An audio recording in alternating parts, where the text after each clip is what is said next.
2 decades ago, professional environmental engineer Michael Halliwell signed up for a first aid course. He'd recently started working for Thurber Engineering at a large upgrader project and was taking on additional responsibilities in health and safety. As part of his expanded role, he needed to renew his first aid certification. He'd taken first aid training before, but this one course with St. John Ambulance felt different. I had an instructor who was an absolute blast. The instructor encouraged Mr. Halliwell to volunteer for the venerable organization, the roots of which reach back to 11th century Jerusalem. Intrigued, he became a medical first responder with the organization's volunteer brigade, now Community Services, providing first aid coverage at events in and around Edmonton. Since 2001, he has donated nearly 6,250 hours of event coverage, treating everything from bumps and scrapes to bigger medical emergencies. Quite often, we're the first responders on the scene at these events, explains Mr. Halliwell. A few years after joining St. John Ambulance, Mr. Halliwell found an additional avenue for his generosity that involved his avid love of cycling. He participated in the Enbridge Ride to Conquer Cancer.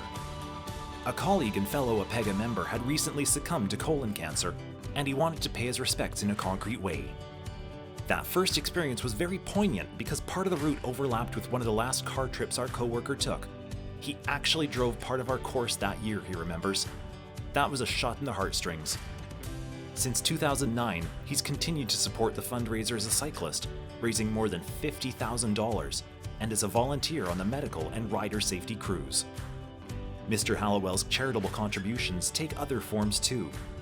For years, he's conducted food drives and other community service projects with his church, and he recently made his 78th whole blood donation with Canadian Blood Services. He's also a dedicated mentor, counseling professionals in Thurber's in-house mentoring program and Environmental Careers Organization Canada, and he supports engineering students through APEGA's University Outreach Program. Last year, he joined the board of the Canadian Association of Radon Scientists and Technologists, which educates professionals and raises public awareness about the dangers of radon exposure. Mr. Halliwell is nonchalant about his charitable endeavors. "I didn't follow in my mother's footsteps and become a nurse, but I still use my background to help where I can." For these achievements, we recognize Michael Halliwell, professional engineer, APEGA's 2020 Community Service Award recipient.